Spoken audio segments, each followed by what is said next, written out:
Ya, seperti dijanjikan 10 minit pagi. Alhamdulillah kembali bersama di waktu ini untuk Aspirasi Pagi ini. Bertemankan saya Mazlina Ismail kembali untuk rancangan pertama kita, InsyaAllah Islam itu indah. Dan Alhamdulillah suka kita dipertemukan sekali lagi.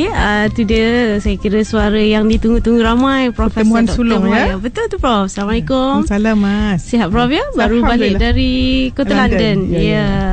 Okey, insyaAllah. Dan kita kembali bersama untuk pagi ini.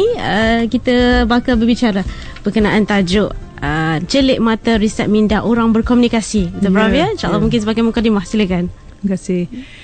Assalamualaikum warahmatullahi wabarakatuh. Kepada Mazlina yang baik hati dan juga Pian, orang muda yang beriman, dan semua para pendengar IKIM dirahmati Allah sekalian. Saya pilih tajuk ni Mas, sebab banyak di fanpage saya tu orang tulis, Prof tolong bagi tips komunikasi di pejabat dengan rumah dan sebagainya. Dan saya terfikir, percaya tak atau setuju tak dengan saya bahawa kualiti kehidupan kita bergantung kepada kualiti komunikasi kita. Ya, dan bila sebut komunikasi, saya nak khaskan kepada komunikasi sesama insan lah. Ya, memang kita ada hubungan dengan Allah Subhanahu Wa Taala, tetapi nak khaskan kepada komunikasi atau hubungan kita dengan makhluk Allah, iaitu sesama manusia. Dan bila kita sebut komunikasi, selalunya kita ada macam Pian beritahu saya tadi, dia kata apa? Sender, messenger, channel dan receiver. Okey, so setiap komunikasi tu ada dia punya yang menghantar mesej, yang menghantarkan apakah mesej isinya, dan juga channel. Channel ni banyak channel, saya nak sebut kejap lagi. Dan receiver, orang menerima. Selalunya kita merasakan komunikasi ni, apa yang kita cakap, apa kita hantar, bukan Mas dan Pian. Sebenarnya bila kita kata komunikasi ialah kesan kepada orang yang menerima. Sebab tujuan ke komunikasi, guna channel ke menyampaikan mesej tu, pasal kita nak memberi sesuatu kesan kepada receiver.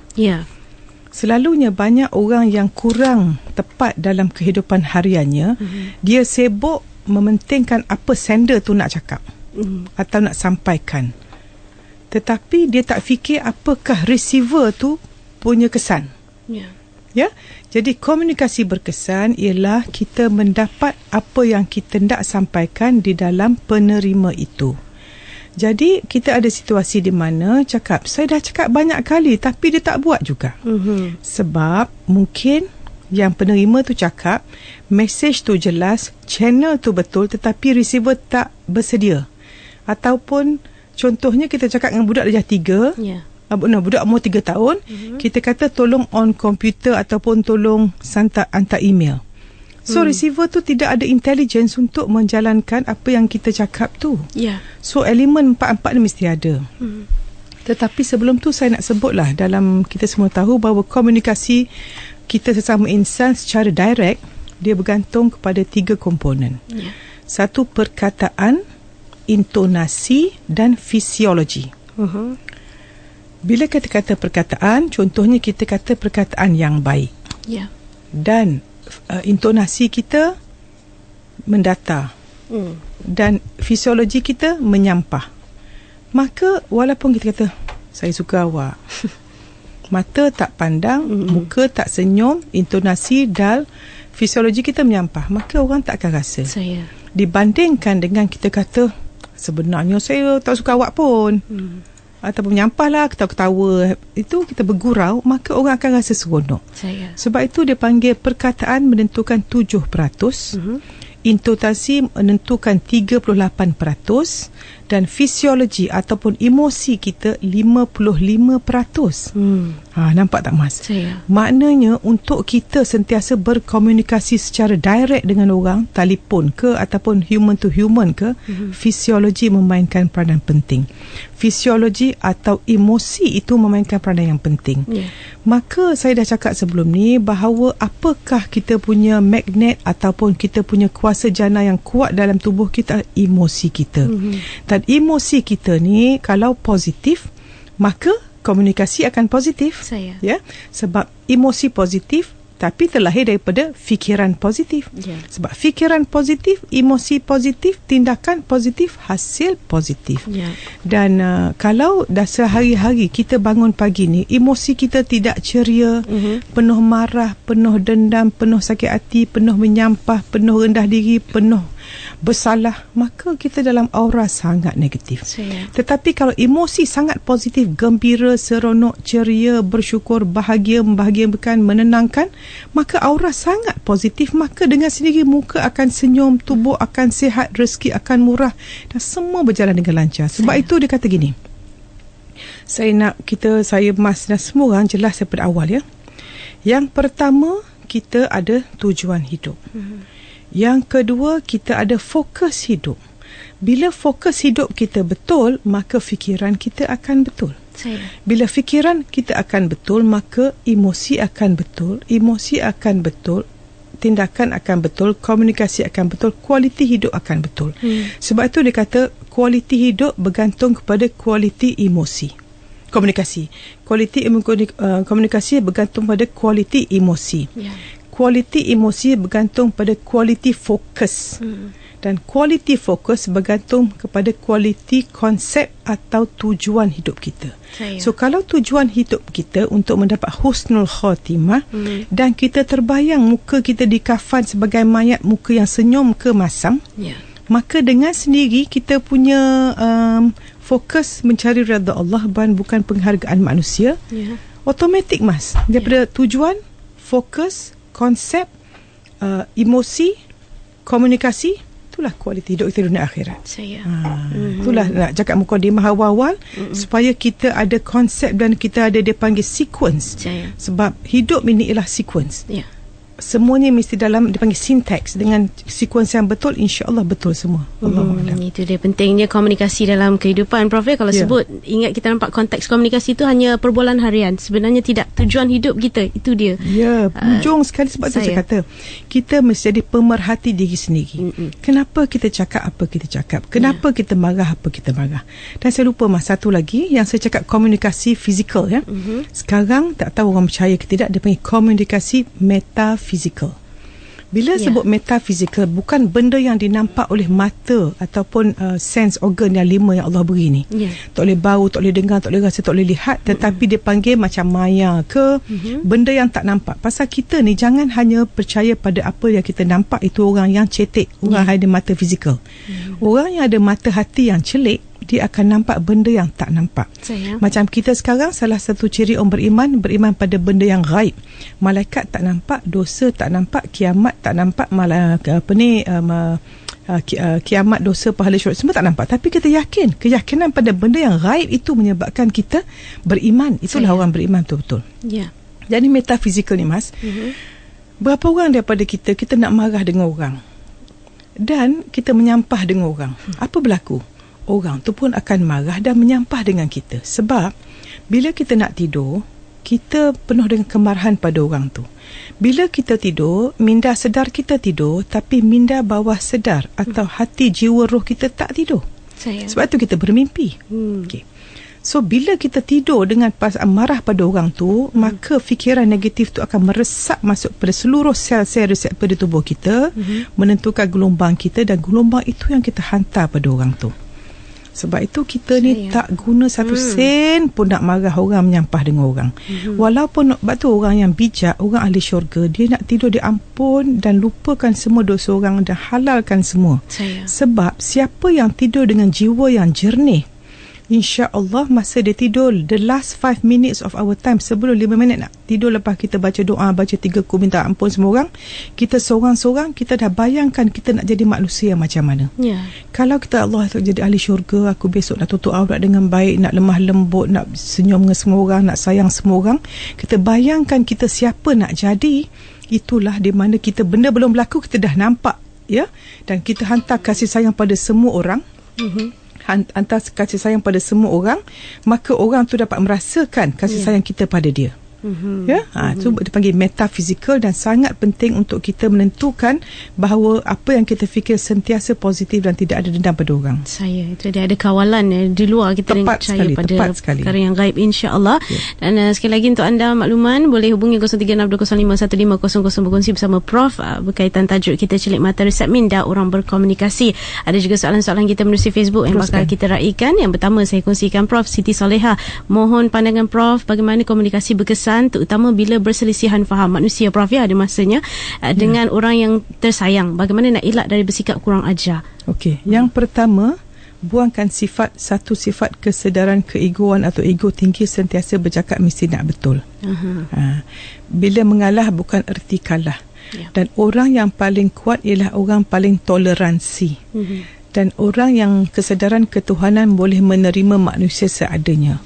Orang yang bijak tidak menyelesaikan masalah, tetapi dia mencegah masalah. Pertama, sebelum kita bergaduh, cegah pergaduhan. Cara cegah pergaduhan ialah merasakan semua orang baik. Kita bukan semua betul. Lupa semua kebaikan kita pada orang, lupa semua kejahatan orang pada kita. Ingat semua kebaikan orang pada kita, ingat semua kesalahan kita pada orang. Ni pesan Luqman Al-Hakim, ya. Dan bila kita nak jaga hati jangan kurang ajar, kita banyakkan senyum dan kata betul awak cakap. Betul awak cakap. Tak jadi salah pun. So kalau boleh, hari ni kan jadi tagline kita, kalau bahasa Inggeris, you are right about that. Bahasa Melajunya, betul cakap awak. Kecuali benda-benda yang terang, bukan furuk benda yang pasal agama, itu kena tegak. Tapi benda-benda dia kata patutnya awak pakai tudung ni, what is there? Jadi kalau kita ni suka bertekak, sebenarnya orang yang ego. Okey. Itu dia, insya-Allah. Kadang-kadang orang nak berkomunikasi dengan kita pun tak mahu berkomunikasi, tu mungkin kita sendiri yang menghantar mesej kita sukar didekati. Bagaimana, Prof? Betul. Sebab satu lagi saya nak tanya, berapa orang sini muka senyum? Nak tanya, ahli syurga, ahli neraka, apa beza muka mereka? Ahli neraka masam, ahli syurga senyum. Boleh tak kita berlatih jadi ahli syurga? Senyum muka. So kalau nak suruh orang approach kita, muka sentiasa senyum. Jadikan default face. Default face macam komputer kan, default buka program. Macam tu muka kita, jumpa orang sengih macam pian, macam mas. InsyaAllah. Terima kasih. Dan kita dengar pemanggil kita yang pertama. Assalamualaikum. Hello, Assalamualaikum. Waalaikumsalam. Siapa di talian? Saya dari Kuala Lumpur. Siapa namanya tadi? Hafiz dari Kuala Lumpur. Hafiz, teruskan bercakap dengan Prof. Assalamualaikum, Prof. Waalaikumsalam, Hafiz. Yang saya nak tanya Prof, saya dah berumah tangga lah, alhamdulillah, dan saya ada 2 cahaya mata. Saya cuma nak tanya, bagaimana untuk mengawal perasaan marah, dan juga kadang-kadang sebab saya ni kadang bila saya marah, kadang saya akan cepat macam bila ada kelemahan sikit pada isteri saya cepat untuk macam naik marah dan macam itulah. Jadi macam mana untuk saya mengawal perasaan tu dan supaya kehidupan kami lebih harmoni lah. InsyaAllah. Terima kasih. Terima kasih. Pertama, Hafiz, kita bersyukur ada isteri digunakan jodoh. Banyak orang nak kahwin tak ada jodoh. Nombor 2, bersyukur kita ada anak-anak. Banyak orang nak anak tak dapat. Betul. Dan bila kita banyak bersyukur, maka tidak akan banyak mengeluh, merungut, menyesal, mengumpat. Orang yang tidak boleh menerima manusia seadanya, orang yang ego. Dan juga kalau kita dah pilih isteri tu, kita dah istikharah dan kita niat isteri ni sebagai satu amanah daripada Allah, kita nak bawa anak-anak dan isteri ke syurga. Bagaimana kita nak marah pada isteri itu kalau kita nak bawa dia ke syurga? Sebab manusia tidak akan menerima pengajaran dengan kemarahan, manusia menerima dengan kelembutan. Dan kita tengok perkara kita marah tu perkara asas atau perkara ranting. Kalau kita marah cara isteri kita komunikasi kasar dengan kita, tengok macam mana kita komunikasi dengan isteri. Sebab kita hanya akan dapat apa yang kita buat. Kita hanya dihormati kalau kita menghormati. Dan kalau kita kata isteri kita tak elok sebab kita tak elok, sebab lelaki tak elok akan ambil wanita tak elok. Itu saja jawapan saya. Dan anak-anak cermin kita. Kalau anak nakal, kita kurang beri perhatian pada anak-anak. Wallahu a'lam. Terima kasih. Dan kita dengar panggil seterusnya. Saya Pak Atika dari Perlis. Ya, Pak Atika. Ada seorang ketua jabatan saya lah datang berjumpa dengan suami saya, mengatakan bahawa dia telah solat istikharah. Dan dia nampak suami saya dalam istikharah tersebut.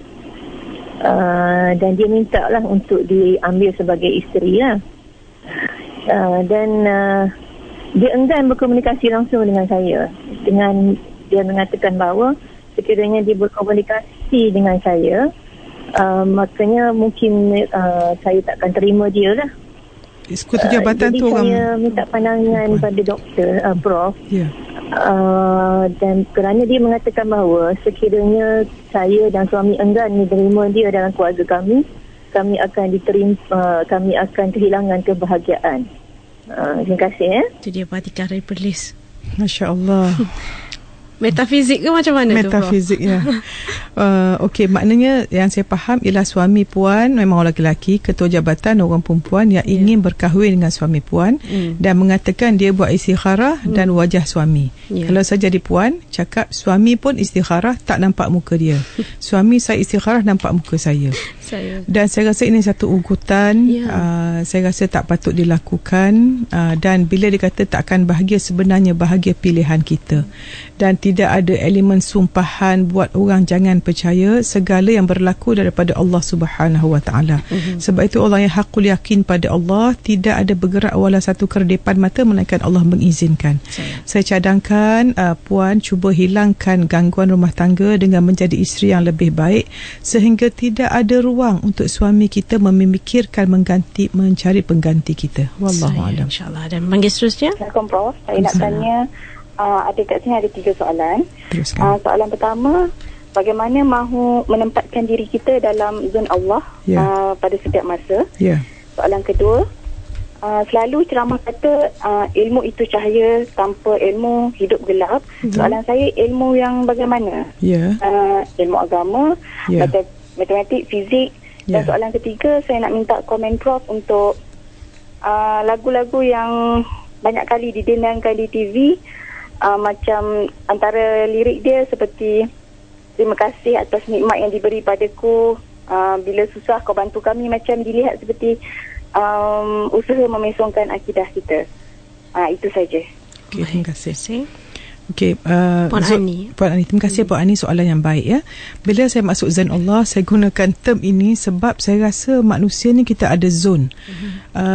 Macam masa kita umur belasan tahun zon belajar, macam saya ni zon nak rehat ya. Tetapi bila zon Allah ni kita dua saja, zon Allah dengan zon yang bukan Allah. Macam dunia ada orang dia hidup ni macam dunia buatan manusia je, sebab tu dia berebut. Dia berebut pangkat, berebut duit, berebut rezeki.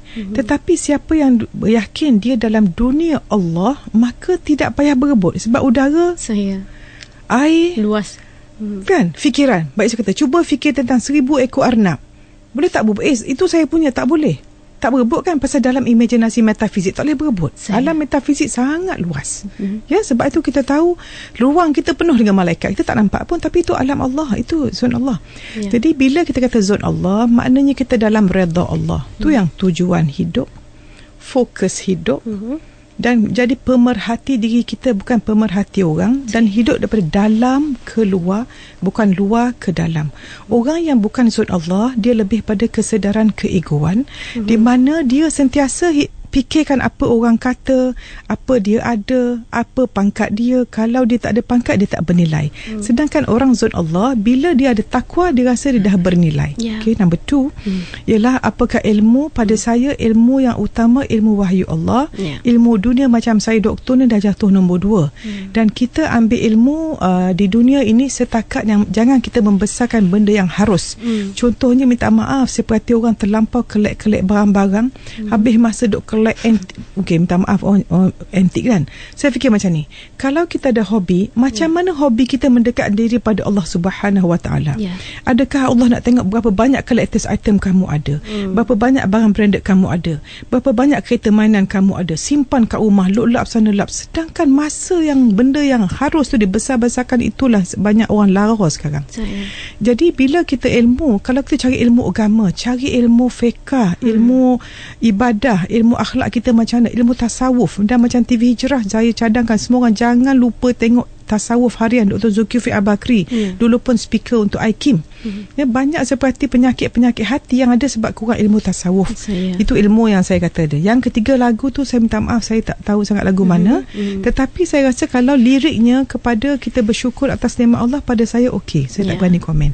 Saya insyaAllah. Ini daripada Facebook yang saya satukan daripada Mimi Zihar, Cinta Masjid dan juga Zaim Zawawi bertanya pada Prof, bagaimana nak berkomunikasi, katanya kalau dengan mak ayah, mertua, suami dan rakan-rakan boleh berkomunikasi dengan baik, tapi dengan orang luar yang jauh sikit, adik-beradik, ipar, tak boleh nak berkomunikasi dengan cara yang lembut, baik dan positif. Okey, yang pertama, berapa orang daripada kita sayang semua orang? Yang kita boleh baik dengan anak-anak kecil tu pasal apa? Pasal kita sayang dia. Kita tak boleh berkomunikasi dengan baik dengan orang sebab kita tak sayang orang. Banyak orang tak tahu rahsia seluruh alam inilah kasih sayang. Kita berada di dunia ini kerana kasih sayang. Kita dilahirkan kerana kasih sayang. Dan kasih sayang akan mencairkan semua negativiti. So senang saja. Kita tak boleh ipar duai pasal dengki ada. Tak boleh tengok orang lebih. Sebab setiap kali kita tengok muka orang tak pandang biji mata, memang dengki. Setiap kali orang tu bercakap tak nak dengar, memang dengki. Kita tak hormat pada orang. Kalau orang cakap pasal dia, tak mau dengar, nak cerita pasal kita. Orang ni orang yang banyak dia panggil orang penting diri sendiri. Sebab itu saya perhatikan keluarga, kalau keluarga tu tak aman seluruh negara. Sebab itu saya sangat menekankan, pertama kita mesti sayang diri. Saya nak minta izin pada semua yang buat polisi sekolah, polisi di pejabat, polisi apa-apa pun, tolong ada polisi menyayangi diri, menghormati diri, supaya orang yang sayang diri akan sayang orang, dan akan orang yang hormat diri akan hormat orang. So belajar menyayangi diri dan ajar anak-anak kita menyayangi diri mereka dan menyayangi adik-beradik hingga ke akhir hayat. Jangan sampai dah besar pangkat tinggi bergaduh adik-beradik. InsyaAllah. Kita lagi terima pemanggil seterusnya. Saya ingin bertanya mengenai anak saya yang umurnya 14 tahun.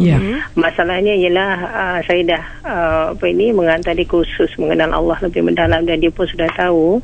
Cuma kadang-kadang bila saya sebagai seorang ibu ingin bertanya langsung dengan dia, ada tak perkara-perkara yang dia tak suka tentang saya, yang dia marah tapi dia tak pernah nak keluarkan. Padahal saya cuba nak berkomunikasi dengan anak saya yang pertama ni. Pasal kerana kadang-kadang bila kita suruh sesuatu tu, dia selalu membentak. Kadang-kadang dia buat tapi kadang-kadang dia marah. Cuma macam mana cara saya nak menyelami, nak mengetahui apa yang dia tak suka tentang saya? Itu yang saya ingin tahu, Kak. Bagus, ucap tahniah pada Puan. Terima kasih Puan Faridah. Puan Faridah sangat bagus, Mas. Sebab satu, dia ajar suruh mengenal Allah. Saya pun kalau ada kursus macam tu, saya nak pergi. Ma'rifatullah, ya. Bila orang dah kenal Allah dan tahu di mana kita berada, tujuan mana kita nak pergi, orang tu dah settle. Tu ada tujuan hidup, fokus hidup tu, ya. Dan umur 14 tahun umur yang sangat penting, Mas. Sebab 14 hingga 21 mereka sangat dipengaruhi oleh kawan-kawan. Dan kalau anak kita dah tegap, sebab tu anak yang terbina, yang hidup hatinya seperti ikan yang segar yang hidup di laut, tak akan masin. Tapi ikan yang mati tahu dalam air garam semangkuk pun dah jadi masin. Sebab hati yang hidup senang dipengaruhi elemen luar, yang tidak dipengaruhi elemen luar. Hati yang mati, tak ada ilmu agama, tak ada cahaya, akan dipengaruhi oleh pengaruh luar. Jadi saya rasa anak belajar dah bagus, tetapi kadang-kadang walaupun remaja ni, dia orang banyak identiti, dia tak tahu siapa dia dan sebagainya. Walaupun kita ajar ilmu, tapi mungkin dia belum amal. Dan kalau kita nak suruh dia bercakap, dia tak bercakap. Kebanyakan kita ibu bapa lebih banyak bercakap daripada mendengar. Apa kata kita suruh anak kita tu tulis skrip kehidupan dia dan tanya, apa abang bayangkan diri abang 20 tahun lagi? Bayangkan diri abang 20 tahun, 30 tahun mati nanti macam mana? Macam mana abang nak jalankan kehidupan abang ni sampai ke akhir hayat? Cuba beritahu dengan mak macam mana. Mak pun nak belajar. Dan kalau boleh kita merendah diri diri dan sentiasa meletakkan anak tu merasa dia penting dan tunjukkan kita rasa bangga ada anak macam dia. Sebab kanak-kanak dia perlu dua pada kita. Satu, kita kata kita bangga dengan dia, dan nombor dua, kita membuatkan dia rasa penting dan kita memberi contoh yang baik. InsyaAllah. Dan ni daripada Facebook, Ahmad Haridan bertanya bagaimana Prof nak berhadapan dan berkomunikasi dengan orang yang cepat naik angin dan suka menerima pendapat orang lain. Okey, ni panggil orang kepala angin lah ya. Macam ni, saya baru cakap semalam, kalau kita nampak orang tak baik, kita rasa kasihan. Sebab orang yang kepala angin nak marah selalunya orang yang kurang harga diri, orang yang kurang keyakinan diri, mereka benci pada diri mereka, mereka punya image diri yang sangat negatif. Dan selalunya orang macam ni dibesarkan oleh keluarga yang suka mengkritik. Sebab orang selalu dikritik, kurang keyakinan diri dan belajar mengkritik orang, belajar marah orang. So kalau kepala angin, kita ghostan balik tengok gambar dia atau jumpa mak ayah dia, mesti perangai macam dia. Sebab itu mak ayah ingat anak-anak gambaran kita. So cara kita nak menghadapi dia orang ialah, kalau komunikasi yang fizikal tak boleh, gunakan komunikasi metafizikal. Baca Fatihah, sedekah dekat dia, lempar kasih sayang dan bercakap dengan dia dalam hati kita kepada hati dia dan mengatakan, saya sayang awak, saya faham awak, saya doakan awak. Dan siapa yang berdoa untuk orang tanpa memberitahu, malaikat mendoakan kita. Wallahualam. Mesti positif, Prof. Positif, ya Allah. Jangan ada dendam langsung. Ingat ingat station, power station kita, hati kita ya. Dan studies have shown jantung kita ni dia punya electrical power sangat kuat. So kalau kita nak marah, hati kita pun dah tak regular, maka kita punya tarikan pada benda baik memang tak ada. Sebab itu kalau kita nak marah, berlanggar kereta lah. Cuba tanya orang accident, mesti masa tu tengah negatif. Okey, itu dia. Kita terima pemanggil seterusnya. Assalamualaikum, Prof. Assalam. Kak Timah nak tanya, kadang-kadang kita nak bercakap ni, seorang isteri kadang pada suami kita rasa terkasak dan tak ada kelembutan, walaupun dituntut kelembutan. Macam mana kalau sesuatu masalah tu kita message saja dekat telefon, itu membuatkan dia memahami dan dia lebih baik lagi memahami perkataan di SMS dari dia luar. Kadang-kadang situasi dia tengah panas dan tengah tidak menerima. Itu saja penyelesaian sikit sebanyak untuk pertanyaan pada Prof. Assalamualaikum warahmatullahi wabarakatuh.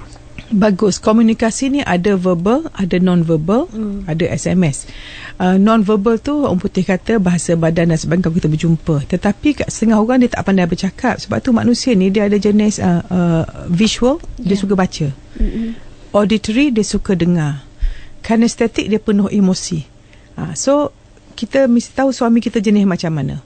Kalau kita cakap-cakap dia bingit, dia tak suka, that means dia bukan auditory, dia lebih suka tengok visual. So kita hantar email, kita hantar gambar, kita hantar SMS. So kalau kita dah lama dengan suami, dah faham dah. Wallahualam. Okey, Naina panggil seterusnya. Assalamualaikum, Prof. Saya Siti daripada Al-Star. Saya nak merujuk tentang masalah saya sikit lah kan. Pasangan saya ni, saya dah berkahwin dan mempunyai 2 orang cahaya mata.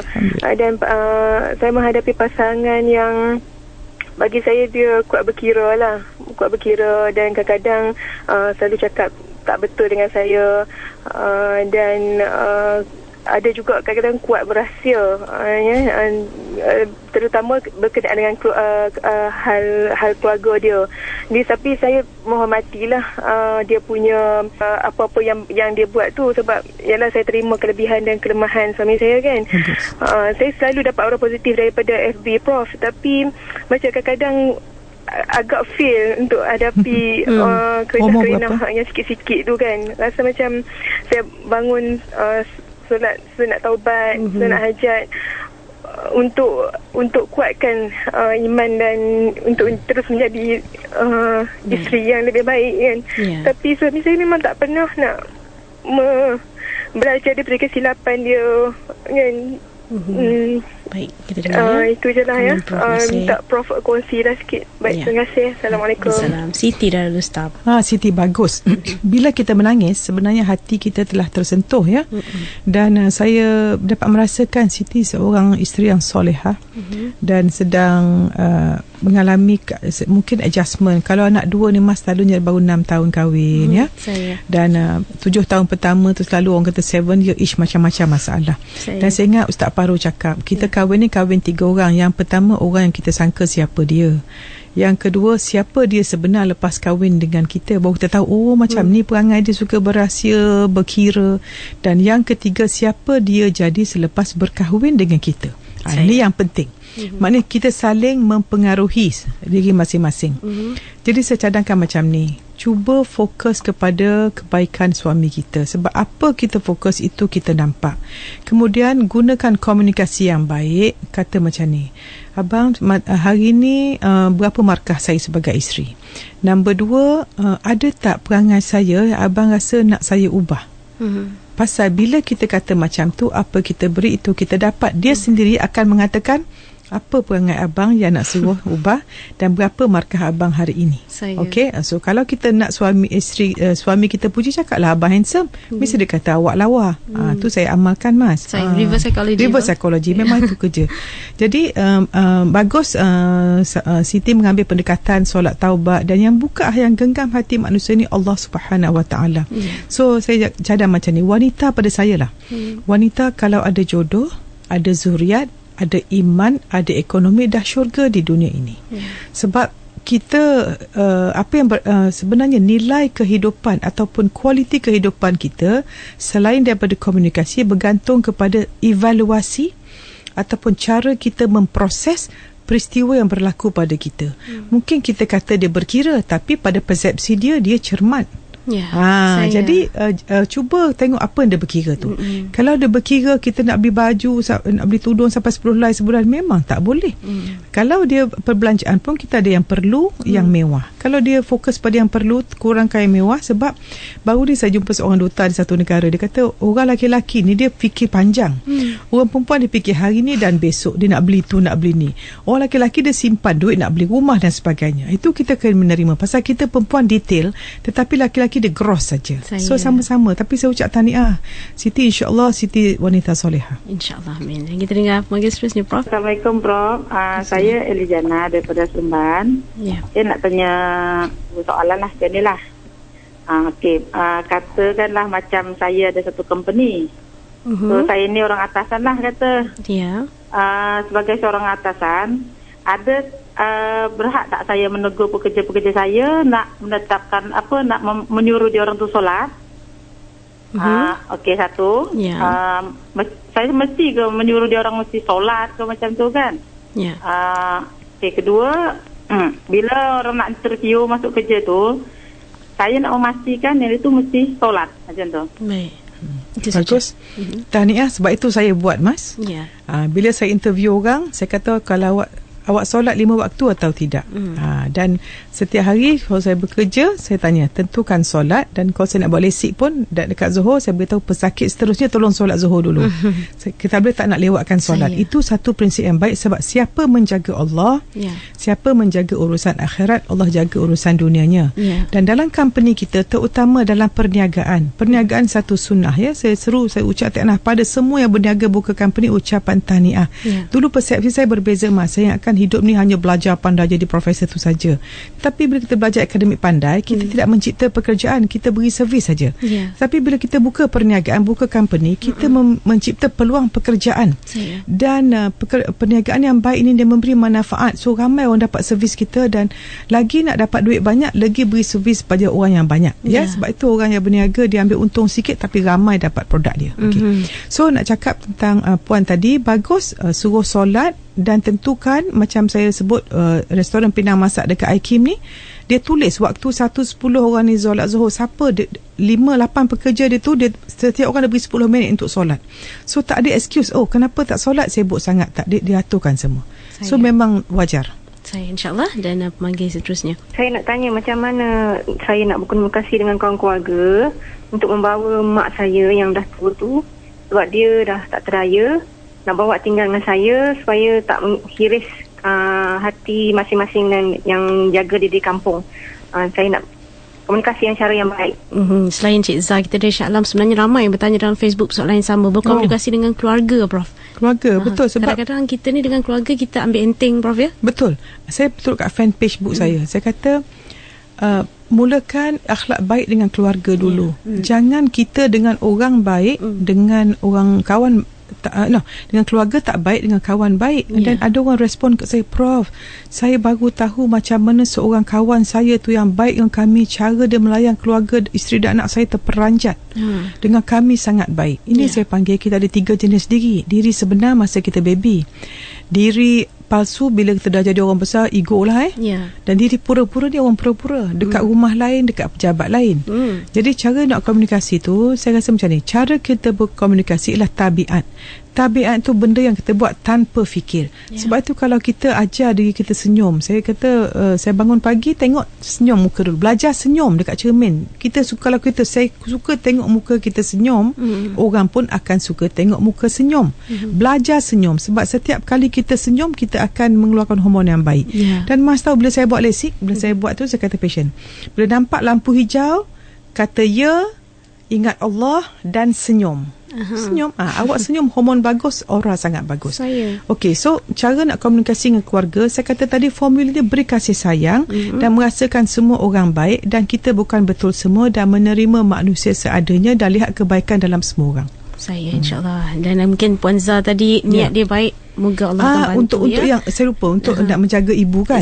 Okey, saya cadangkan buat mesyuarat keluarga, komunikasi yang baik, dan cakap terus terang. Okey, ibu kita tua, agak-agak siapa di antara kita ambil peluang untuk dapat pahala, ladang pahala kat rumah kita. Kalau ramai nak, okey, jom kita kongsi, awak 3 bulan. Komunikasilah, buat mesyuarat dan sebagainya. Buat jamuan sikit, panggil ramai, semua orang seronok-seronok, cakap yang baik. Cadangan menarik. Dan insyaAllah soalannya ialah saya ni merupakan penglihatan. So, mata saya nak tanya pasal mata lah dekat Prof. Teruskan. Mata saya yang sebelah kanan ni memang tak nampak langsung. So sebelah kiri ni masih nampak lagi.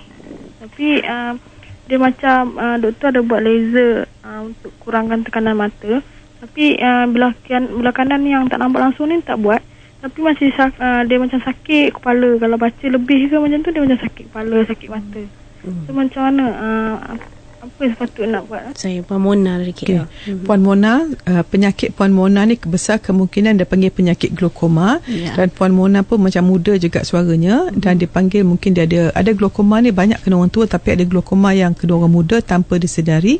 Dan kalau mata tu dah buta, memang doktor tak akan buat apa-apa, sebab urat mata ni kalau rosak, tidak ada doktor besar mana pun boleh buat. Jadi nak cakap semua doktor mata semua sama. Siapa yang sedar rawatan doktor mata, doktor mata tak boleh buat apa-apa. Jangan buat apa-apa nak jumpa doktor tu, habiskan duit saja. Tak boleh buat.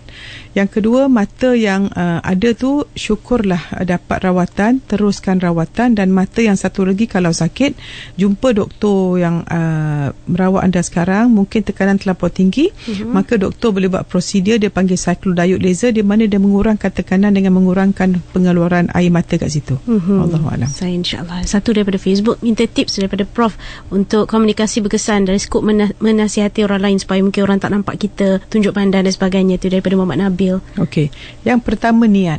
Kalau niat kita tak nak tunjuk pandai, orang tak rasa tunjuk pandai, sebab kita ada komunikasi metafizik. Ingat, segala-galanya bermula dengan niat, sebab fikiran menentukan niat menentukan realiti kehidupan kita.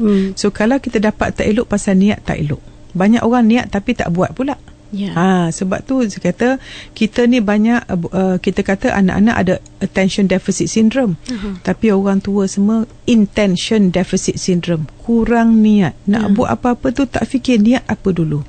Dan kita mesti ingat, kalau kita orang muda nak nasihat orang tua tak bagi sangat. Banyak orang kata, Prof, macam mana nak jadi pakar motivasi? Saya kata apa? Motivasi diri awak dulu. Awak jalan ni, apa awak nak motivasi, baru nasihat orang. Jangan cakap apa kita tak buat. Jangan, niat tu mesti jagalah. Saya macam Prof kata, dari dalam keluar. Dari dalam, dan jangan rasa lebih pada orang yang kita nasihat tu. Sama-sama. Okey, Puan Nolinda dari Kelang. Assalamualaikum Prof. Baru-baru ni saya Noli daripada Kelang. Baru-baru ni saya ada nasihat kakak saya, sebab dia ada bercerita dengan saya tentang masalah dia. Dia sudah berkahwin kali kedua lah sekarang, tapi dalam masa yang sama dia ada hubungan dengan lelaki lain dan melakukan perkara-perkara yang tak baik lah. Kehidupan dia daripada suami yang pertama sampai suami kedua ni sekarang memang tak pernah lekang daripada masalah. Dia minta nasihat saya, saya dah nasihat dia ke arah kebaikan lah. Tapi dia dah salah anggap. Dia kata saya busuk hati, nak menjatuhkan dia. Dan dia tulis macam-macam lah dekat Facebook, mengatakan saya ni dulu dalam daging lah, cuba nak menjatuhkan dia dan macam-macam lagi lah. Dia maki hamun lah saya, dia kata macam-macam lah. Jadi saya rasa macam kecil hati lah juga dengan dia kan. Tapi saya tak kisahlah semua tu. Saya anggap tu perkara biasa je. Baik. Tapi saya kesal lah sebab saya tak dapat nasihatkan dia untuk jadi yang lebih baik daripada sekarang. Okey, masih skop komunikasi lah. Bagus. Ya. Terima kasih. Yang pertama, hidayah Allah beri, bukan kita beri, kita hanya nasihat saja. Ya. Nombor 2, hanya orang bermasalah banyak masalah. Dan apabila seseorang itu banyak melakukan dosa, sebenarnya mereka tidak sayangkan diri mereka. Sebab hanya orang yang tidak sayang diri akan menghumbankan diri mereka ke neraka. Dan setiap hari mereka mengambil langkah berpakaian, bergaul, tinggal solat, melakukan benda yang ke arah ke neraka. So sama-sama kita renung hari ini, kita beli tiket neraka ke syurga. Kalau kita buat banyak dosa, kita tak sayang diri. Sebab itu bila adik ni dia rumah tangga rosak, kemudian dah ada suami lain, cari yang lain juga. Maknanya sebenarnya mungkin dari pergi subconscious mind dia, dia benci pada diri, maka dia akan melakukan merosakkan. So kalau kita nak nasihat dia, jangan nasihat terus attack perangai dia. Apa kata tingkatkan akaun emosi, tunjukkan kasih sayang sebagai kakak, bercakap dengan dia benda-benda yang menyeronokkan dia dulu masa kita kecil, gambar lambat. Bila akaun emosi dah tebal, baru cakap, kakak nak cakap sikit boleh tak? Udah tak payah kak, okey, jangan. Banyak orang mencakap komunikasi tu, receiver belum bersedia nak menerima. Ya, wallah, doakan. Hantar mesej metafizik. InsyaAllah. Assalamualaikum. Saya Kak Dia dari Pahang. Saya nak bertanya, bagaimana nak menghilangkan rasa benci pada seorang lelaki yang pernah meluahkan perasaan dia pada saya. Tapi masalahnya lelaki ni telah mempunyai isteri dan saya pun isteri orang. Jadi saya tak suka, dia selalu ikut saya, dia selalu hantar SMS. Jadi saya tak suka jumpa dia. Jadi macam mana saya nak buang perasaan benci pada dia tu? Buang perasaan benci? Tak payah buang. Kekalkan perasaan benci. Pasal kita benci pada dosa, kita nak ada isteri yang baik, dan setiap kali orang suka kita, kita mesti benci pada dia. Kita benci kepada kemungkaran dia kerana dia melakukan satu dosa besar. Tetapi kita bukan benci dia, kita benci perangai dia. Saya dan terusnya daripada Zulkifli. Tanya tentang berkomunikasi dengan anak lah. Sebab sentiasa anak-anak ni macam berkomunikasi ni, dia takut nak cakap. Lepas tu dia cakap dengan ibu dia. Sebab saya bekerja sampai ke malam. Zulkifli dari KL. Okay, sekarang ni kita ada banyak benda dia panggil FaceTime. Kita ada Skype. Walau kita sibuk macam mana pun, kalau zaman dulu kita nak kayuh perahu tu je lah tak sampai. Sekarang ni SMS ada. Kalau kita balik lambat kat pejabat pun, sambil kita ada orang tu dia pergi merokok 5 minit kat bawah, tak ada apa-apa. Apa kata masa merokok tu kita gunakan untuk FaceTime atau Skype. Panggil adik kejap, abah nak cakap sekejap. Ya? Cuba, sebab kanak-kanak ni rasa takut pasal tidak ada exposure. Dan mungkin ibu pula pandai bercakap, jangan nanti abah balik abah marah. Ibu pula dah gertak-gertak, sebab tu takut dengan kita. Macam mana anak kita belajar takut untuk kita kalau dia tidak dapat elemen takut di rumah? So tanya isteri macam mana komunikasi dengan anak, dan sentiasa suruh isteri asosiatkan kasih sayang dengan ayah. Okey, dan seterusnya. Nama saya Su dari Johor. Saya minta pendapat macam mana nak terangkan sikit pasal konsep redha dan bezakan dengan berserah pada takdir. Saya tak nak tersilap. Saya redha tapi sebenarnya saya ni berserah pada takdir. Bagus. Yang pertama, kita minta doa ni. Ya Allah, ya Tuhanku, berikanlah aku kekuatan untuk menerima perkara yang aku tidak boleh ubah. Itu dah takdir lah tu. Maknanya benda dah lepas, kita tak boleh nak ubah, maka kita mesti belajar menerima. Dan berikanlah aku kekuatan untuk mengubah benda yang aku boleh ubah. Dan berikanlah aku kebijaksanaan untuk tahu perbezaan antara dua perkara ini. Mas faham tak? Ada orang dia tak faham benda tu tak boleh ubah, dia nak ubah, dia nak melawan. Lagi penat. Contohnya, saya buat joke di pejabat saya tadi, suami kita hidung kemek. Tak boleh ubah kan? Yang kita nak stres hidung kemek tu kenapa? Kita terima. Tetapi kita boleh ubah benda ubah. Anak kita nakal, kita boleh ubah. Maka kita mesti tahu itulah kebijaksanaan seseorang. Redha dan menerima takdir ialah redha. Saya nak bezakan redha dan sabar. Sabar ni kita nampak kat luar happy, dalam merana. Tetapi redha dalam happy, luar happy. Contohnya macam ni, kalau kita dipukul oleh orang kita tak kenal, sikit terlanggar bahu marah. Tapi kalau cucu tumbuk muka berdarah pun senyum lagi. Macam tu kita dengan Allah. Bila kita kasih pada Allah, Allah buat macam mana pun kita tersenyum. Tetapi orang yang kena sikit takdir oleh Allah, nak marah pasal tak kena Allah, tak sayang Allah. Ya, sebab itu kalau kita nak bezakan menerima takdir dan redha, bila tak boleh ubah, kita redha. Menerima takdir pun redha. Dan setiap nikmat ni ada nikmat yang tak sedap dengan nikmat sedap. Orang kan nikmat sebenarnya macam ni lah Mas. Tuhan macam anak kita nak main benda panas. Dia tak tahu bahaya. Kita tahu. Macam tu juga kita nak apa-apa kita tak beri, Tuhan beri semua elok untuk kita. Dan bila dapat musibah, jangan lihat perkara musibah itu, tapi lihat pemberi musibah itu. Allahuakbar. Dan seterusnya Prof ya. Soalan saya ada soalan menantu lah. Tapi dah balik tak tidur langsung rumah saya. Kalau seminggu lah tidur rumah dia. Lepas tu masalah ni, saya ingat menantu saya tu tak jauh rumah dekat-dekat tapi dia balik tak berhenti, tak tidur rumah saya apa. Dia nak balik KL baru balik sini, bagi salah balik anak saya lelaki, menantu saya perempuan. Baik. Tu macam mana saya nak buat tu? Ini memang menantu, ini memang sering berlaku. Sebab tu saya kata kaum wanita sekalian, baiklah pada ibu dan bapa mertua. Sebab bila kita baik pada ibu bapa mertua, suami kita akan lebih sayang pada kita. Dan apabila kita balik rumah mertua dan kita sebenarnya kita membahagiakan mereka, dan kita sedang mengajar anak-anak kita macam mana melayan orang tua. Macam mana kita melayan orang tua sekarang, macam itu kita dia lain bila kita tua nanti. Tetapi saya cadangkan orang yang buat tu kalau boleh, mungkin ada sebab dia, mungkin rumah kurang selesa, kita tak faham lah. Tetapi kalau boleh kita sebagai mertua ni, kalau boleh tak menerima manusia seadanya. Kalau boleh kita jangan nasib nak dapat aja. Tak tahulah. Pada saya kalau kita seorang yakin pada diri dan sentiasa fikir apakah faedah kita boleh beri pada orang, tak fikir sangat apa orang beri pada kita. Allahuakbar. InsyaAllah. Dan mungkin pemanggil terakhir kita ya. Sila. Tanyakan pada Prof, bagaimana untuk untuk menasihati kawan saya agar dia solat.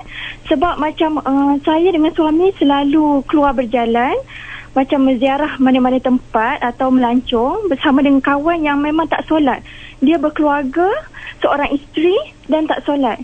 Jadi saya selalu berhenti masjid, dia tak berhenti masjid. Jadi saya nak tahu cara bagaimana nak menasihati atau nak mengajak dia solat bersama-sama. Okey, terima kasih Prof. Bagus. Macam ni, orang yang kalau kat rumah pun tak solat, melancong lagi tak solat. Jadi kita nak nasihat kawan kita yang kalau masa melancong tak solat, kita boleh agak kat rumah pun tak solat.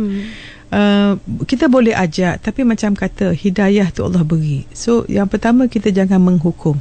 Saya pernah dengar Ustazah Nur Hafizah Kak Hakim cakap, kita ni kau nampak orang tak elok, jangan kata orang. Sebab takut dia balik tiba-tiba dia bertaubat, dia dah hilang dosa dia, kita berdosa pasal mengumpat dia. Walaupun kita mengumpat dalam hati, dia ni menghukum orang aja, rasa lebih, saya keluarga berhenti masjid, dia tengok habis. Sebab sebenarnya saya minta maaf lah, saya kata Allah tak perlu ibadah kita. Allah tetap besar. Kita tak membesarkan Allah, Allah tetap besar. Allah perlukan kita menyayangi antara satu sama lain.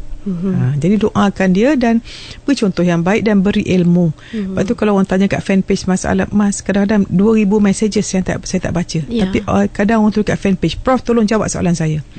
Bila saya tengok macam ni, Mas, baru saya tahu manusia ni akan dapat cara komunikasi lah.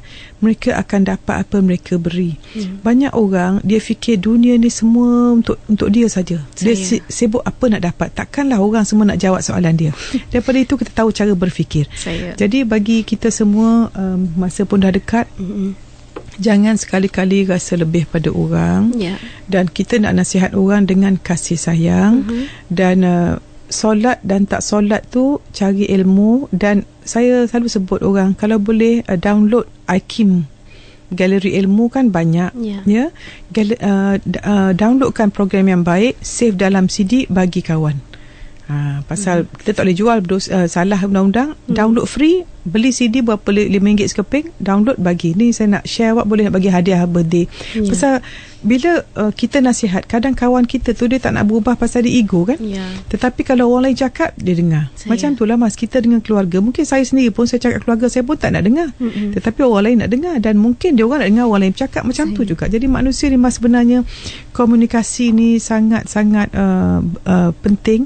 Dan kita boleh komunikasi dengan cara yang banyak. Dan kalau boleh guna segi metafizik tu, kita cakap apa lagi, semua orang sayang saya, saya sayang semua orang baik. Dan kalau kita nampak orang jahat macam mana pun Mas, saya bayangkan sekecilkan orang tu jadi budak umur 5 tahun.